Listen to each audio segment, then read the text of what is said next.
नमस्कार, मैं हूं आपके साथ इश्तियाक अहमद और आप देख रहे हैं न्यूज। रुक करेंगे देश और दुनिया की तमाम खबरों की तरफ। शुरुआत करेंगे लखीमपुर से, जहां पर लखीमपुर में स्तरीय आयुष्मान भारत स्वास्थ्य मेला का आयोजन सामुदायिक स्वास्थ्य केंद्र में किया गया। और इस आयुष्मान भारत स्वास्थ्य मेले में आम लोगों के स्वास्थ्य को ध्यान में रखते हुए पीएम मोदी और योगी सरकार ने अनेक योजनाओं की सौगात भी दी है, जिसे गांव के गरीब अंत्योदय कार्ड धारकों को रजिस्ट्रेशन कर उन्हें बीमारी से निजात दिलाने के लिए आयुष्मान गोल्डन कार्ड बनाए जाने पर जोर दिया गया है।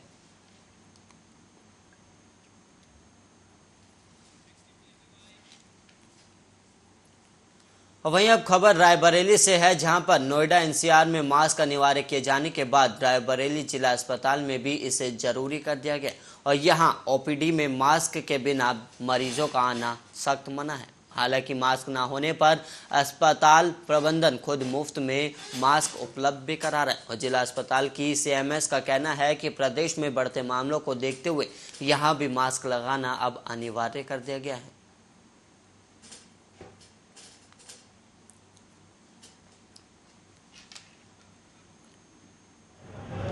रायबरेली जनपद में हम लोगों ने भी तैयारी कर रखी है। अगर कोई मरीज बिना मास्क का ओपीडी में आता है तो हम लोग उसको मास्क देते हैं और सभी सम्मानित नागरिकों मरीजों को हम जागरूक कर रहे हैं कि आप ज़्यादा से ज़्यादा मास्क लगाएं, सोशल डिस्टेंसिंग का पालन करें, सैनिटाइज़र का प्रयोग करें। और वहीं त्योहारों के मद्देनजर रायबरेली जिला प्रशासन पूरी तरह से सतर्क हो गया और इसी को लेकर जिला प्रशासन ने शहर कोतवाली में पीस कमेटी की बैठक की, जिसमें दोनों समाज के धर्मगुरु और मानिंद लोगों के साथ त्योहार को लेकर चर्चा की गई है। और वहीं बैठक के दौरान सीओ सिटी और सिटी मजिस्ट्रेट ने लोगों से उम्मीद जताई कि वो अपने अपने इलाकों में आगामी समय में आने वाले सभी त्योहारों को सौहार्दपूर्ण तरीके से संपन्न कराने में मदद करेंगे। और इस दौरान सीओ सिटी ने स्पष्ट रूप से कहा कि कोई भी नई परंपरा की शुरुआत नहीं होगी और बिना अनुमति के कहीं कोई नए लाउड स्पीकर की स्थापना नहीं करेगा। और साथ ही उन्होंने ये भी कहा कि कहीं कोई गड़बड़ नजर आने पर तुरंत 112 समेत संबंधित थानेदार से लेकर किसी भी पुलिस अधिकारी को फोन कर सकते हैं। और वहीं सिटी मजिस्ट्रेट ने सोशल मीडिया पर भी विशेष सतर्कता बरतते जाने का निर्देश दिया है। इस वर्तमान समय में माह रमज़ान चल रहा है। इसके अतिरिक्त भावी त्यौहार हैं, ईद उल फितर है, अक्षय तृतीया है, परशुराम जयंती है, बहुत सारे त्यौहार हैं और कुछ जुलूस भी हैं। तो इनको देखते हुए शासन के दिशा निर्देशों से अवगत कराया गया पीस कमेटी के लोगों को, और जो हमारे डिजिटल वॉलंटियर्स हैं, पुलिस मित्र हैं, उनको संवेदनशील बनाया गया कि इन त्योहारों को हम सुचितापूर्ण ढंग से और अच्छे ढंग से मनाएंगे। और यदि कोई ऐसी बात आती है जिससे माहौल खराब हो रहा हो तो उसकी सूचना तत्काल हम लोगों को दे, जिससे समय रहते आवश्यक कार्रवाई की जा सके। और यह अब खबर यूपी के बांदा जिले से है, जहां पर बदौसा पुलिस के हाथ एक बड़ी सफलता हाथ लगी, जहां पर पुलिस ने लमेटा गांव से अवैध सशस्त्र फैक्ट्री का भंडाफोड़ किया है। और वहीं आपको बता दें कि पुलिस ने निर्मित अर्धनिर्मित शस्त्र, कारतूस और अवैध सशस्त्र बनाने का सामान भी अब बरामद कर लिया है। और वहीं आपको बता दें कि अवैध शस्त्र फैक्ट्री का संचालन करने वाले अपराधी को भी अब पुलिस ने गिरफ्तार कर लिया। और इसके अलावा आपको बता दें कि आरोपी दूसरे जनपदों में भी अवैध हथियार की बिक्री करता था, जिसके बाद अब पुलिस ने फैक्ट्री का भंडाफोड़ करते हुए लोगों को गिरफ्तार कर लिया है।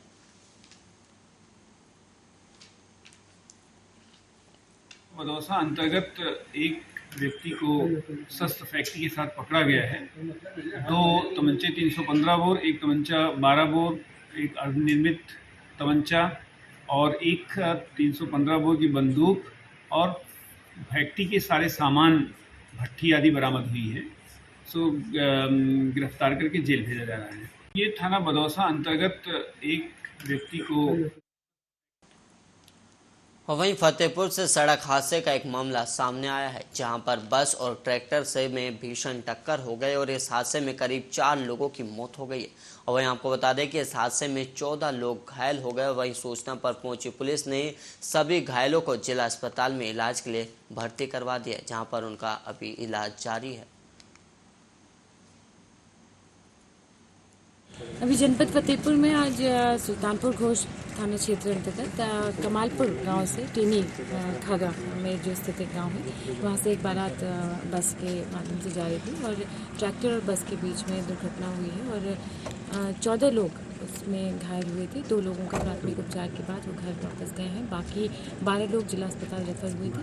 उनमें से 4 लोगों की अभी मृत्यु की पुष्टि हुई है। अन्य की स्थिति जो है जो अभी जानकारी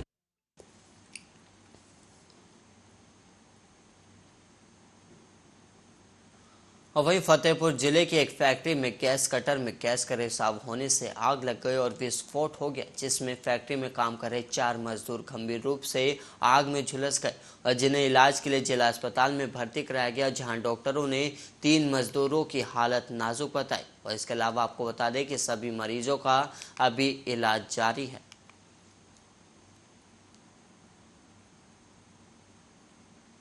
तीन पेशेंट आए हुए थे जो प्रभावित थे, उनकी हालत नाजुक थी, इसलिए हमने प्राइवेट ट्रीटमेंट देकर उनको कानपुर के लिए रिफर कर दिया है। 3 पेशेंट आए हुए थे जो प्रभावित थे, उनकी हालत नाजुक थी, इसलिए हमने प्राइवेट ट्रीटमेंट देकर उनको कानपुर के लिए रिफर कर दिया है। 3 पेशेंट आए हुए थे जो प्रभावित थे, उनकी हालत नाजुक थी, इसलिए हमने प्राइवेट ट्रीटमेंट देकर उनको कानपुर के लिए रिफर कर दिया है। और वहीं फतेहपुर में जिलाधिकारी अपूर्वा दुबे और पुलिस अधीक्षक और सारे पुलिस बलों के साथ इलाके में फूट पेट्रोलिंग की गई है, और जिस दौरान रास्ते में पड़ने वाले अतिक्रमणों को भी हटवाया गया और वहीं साथ ही आम जनता को सुरक्षा का भरोसा भी दिलाया गया है।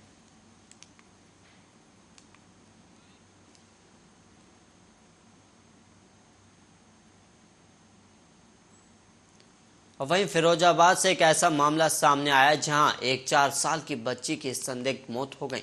और वहीं आपको बता दें कि बच्ची की हत्या का आरोप उसी के पिता पर लगाया जा रहा है कि बच्ची को उसके पिता ने ही जहरीला लड्डू खिला दिया और जिससे उसकी मौत हो गई। और वहीं सूचना पर पहुंची पुलिस ने घटना की पूरी जानकारी ली और फिलहाल आरोपी पिता हिरासत में ले लिया गया। और पुलिस का कहना है कि इस मामले की तह तक जाँच की जाएगी और जो भी आरोपी होगा उसे सख्त से सख्त सजा दी जाएगी।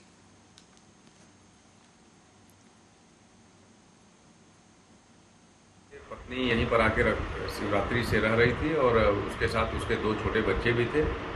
2 लड़कियां हैं बड़ी जो शाहदरा में सुनील के यहाँ ही रह रही थी। कल रात में सुनील, जैसा कि उसके ससुराल के पक्ष के लोग बता रहे हैं, साथी वाले, कि रात में आया, छत पर सोया और नीचे बच्चे सो रहे थे। सवेरे जब इन लोगों ने देखा तो वो मृतावस्था में पाया गया। इन लोगों ने ये अवगत कराया है कि सुनील ने ही बच्चे को। वहीं अब खबर शाहजहांपुर से है, जहां पर शाहजहांपुर में एक महिला की घर में ही लाश मिली और वहीं महिला के शरीर पर खून के निशान भी मिले। इसके अलावा आपको बता दें कि महिला के परिजनों ने हत्या का आरोप भी लगाया और वहीं महिला का पति भी अब भी मौके से फरार बताया गया। और वहीं पुलिस ने शव को कब्जे में लेकर पोस्टमार्टम के लिए भेज दिया और वहीं पूरी घटना थाना सेरामऊ दक्षिणी के चौहानापुर गाँव की बताई गई है। इस संबंध में मृतका जो पिंकी त्रिपाठी हैं, इनके भाई विनीत पांडे द्वारा एक दरखास्त दी गई, जिसमें उनके द्वारा ये जो इसका पति है मृतका का हरिकांत त्रिपाठी और उसके 2 बेटे जो पहली पत्नी से थे, ये उसकी दूसरी पत्नी थी जो मृतका है, उनको नामजद किया गया। और उसका कारण ये बताया गया कि ये जो हरिकांत त्रिपाठी हैं, ये वर्तमान में दिल्ली में थाना बदरपुर क्षेत्र में रहते हैं, मोहल्ला मोलकबंद में। इनके द्वारा बताया गया कि प्रॉपर्टी के तमाम ऐसे डिस्प्यूट्स थे जिनके कारण से इसके पति द्वारा इनके बहन की हत्या कर दी गई। वहीं रायबरेली के ऊंचाहार कोतवाली क्षेत्र के गोकना गंगा घाट पर उस समय अफरा तफरी मच गई जब एक युवक ने गंगा नदी में ही छलांग लगा दी। और वहीं आपको बता दें कि आसपास के लोगों ने गोताखोरों की मदद से उसे नदी से निकाला और उसे अस्पताल में भर्ती करवाया गया है।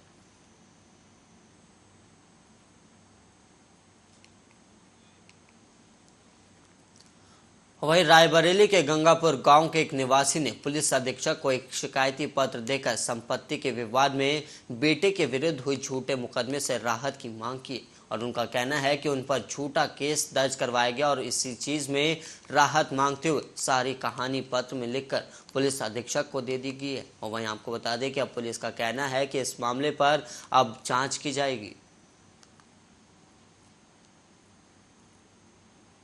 कमल उपाध्याय जो ग्राम चतुरपुर के मौके के प्रधान हैं, वो अपने मजदूर के को राजी करके उसके माध्यम से हमारे भाई के ऊपर 376 व SC/ST एक्ट लगवाए हैं ज़मीन के विवाद में। हमारी बुआ उनकी चाची हैं और हमारी बुआ ने प्रॉपर्टी हमें देने का फैसला किया। इसी के चलते वो हमें धमकी भी देते थे और कहते थे कि तुम्हें मरवा देंगे, और हमारी बुआ को भी धमकी देते थे। तो और इसीलिए उसके बाद जब कोई नहीं माना, बाद में उन्होंने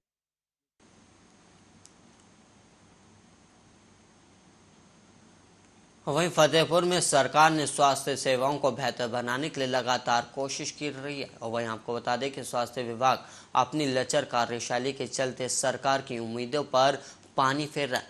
और इसके अलावा आपको बता दें कि फतेहपुर का सामुदायिक स्वास्थ्य केंद्र चिड़ियाघर बना हुआ है। वहीं वार्ड में कबूतर ने अड्डा जमाया हुआ और महिला वार्ड में कुत्ते आराम फरमा रहे। और वहीं सामुदायिक स्वास्थ्य केंद्र का एक वीडियो सोशल मीडिया पर वायरल भी हो रहा है। और वायरल वीडियो में स्वास्थ्य केंद्र का जो बताया जा रहा है, और वहीं आपको बता दें कि स्वास्थ्य केंद्र हरदो का बताया जा रहा है जो वीडियो वायरल हो रहा है।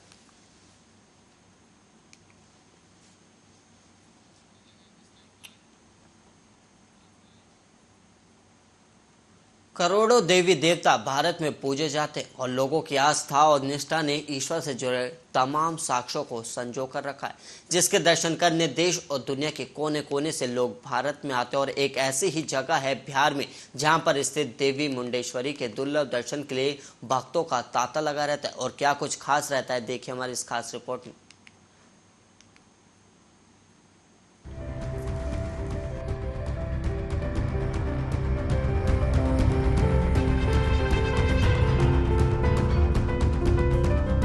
मुंडेश्वरी देवी का मंदिर बिहार के कैमूर जिले के भगवानपुर अंचल में पवरा पहाड़ी पर बसा हुआ है, जो कि 608 फीट की ऊंचाई पर स्थित है। इसे भारत के सबसे प्राचीन मंदिरों में से एक माना गया है। इसकी स्थापना 108 ईस्वी में हुई थी।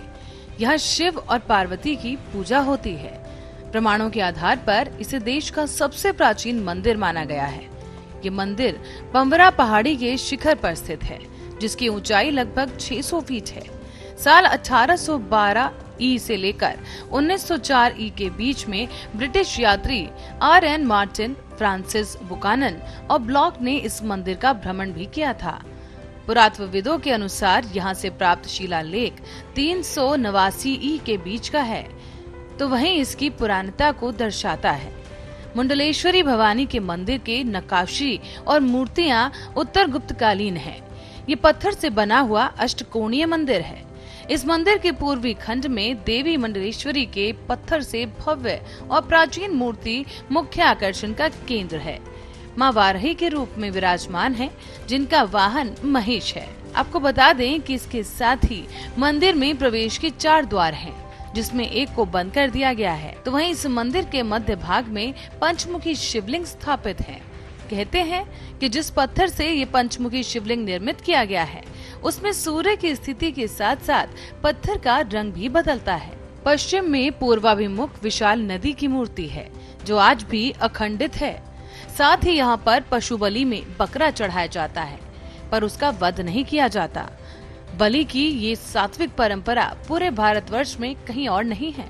अब आप सोच रहे होंगे कि इस मंदिर तक कैसे पहुँचा जा सकता है, तो आपको बता दें कि एक तरफ मंदिर तक पहुंचने के लिए 524 फीट तक सड़क मार्ग की सुविधा है, जहां हल्की गाड़ियां जा सकती हैं। राजधानी पटना से प्रतिदिन कई वातानुकूलित और सामान्य गाड़ियां भभुआ के लिए प्रस्थान करती हैं। वाराणसी और पटना से भी रेल द्वारा आने के लिए गया मुगलसराय रेल खंड पर स्थित भभुआ रोड पर स्टेशन से आया जा सकता है। साथ ही मुंडेश्वरी मंदिर की प्राचीनता का महत्व इस दृष्टि से और भी अधिक है कि यहाँ पर पूजा की परंपरा 1900 सालों से लगातार चली आ रही है और आज भी ये मंदिर पूरी तरह से जीवंत है। बड़ी संख्या में भक्तों का यहाँ आना जाना आज भी लगा रहता है। मंदिर परिसर में विद्यमान शिलालेखों से इसकी ऐतिहासिकता प्रमाणित होती है। इतिहासकारों का तो यहाँ तक कहना है कि 1838 से 1904 ई के बीच कई ब्रिटिश विद्वान और पर्यटक यहाँ आया करते थे। मंदिर का एक शिवलेख कोलकाता के भारतीय संग्रहालय में भी रखा गया है। पुरातत्वविदों के अनुसार ये शिलालेख 349 ई से 636 ई के बीच का है। तो वहीं इस मंदिर का उल्लेख कनिंघम ने भी अपनी किताब में किया है, जहां स्पष्ट रूप से उल्लेख है कि कैमूर में मुंडेश्वरी पहाड़ी है, जहां मंदिर ध्वस्त रूप में विद्यमान है। इस मंदिर का पता तब चला जब कुछ गडरिये पहाड़ी के ऊपर और मंदिर के स्वरूप को देखने पहुंचे। हालांकि उस समय इसकी इतनी ख्याति नहीं थी जितनी अब है, पर मंदिर से मिले शिलालेख में वर्णित तथ्यों के आधार पर कुछ लोगों द्वारा यह अनुमान लगाया जाता है कि ये आरंभ में वैष्णव मंदिर रहा होगा, जो बाद में शैव मंदिर हो गया और उत्तर मध्य युग में शक्ति विचारधारा के प्रभाव से शक्तिपीठ के रूप में परिणत हो गया है। साथ ही साथ मंदिर की प्राचीनता का आभास यहाँ से मिले महाराजा दुत्तागाबनी के मुद्रा से भी होता है, जो बौद्ध साहित्य के अनुसार अनुराधपुर वंश का था और इस पूर्व 1177 में श्रीलंका का शासक रहा था। Special report, Arya news.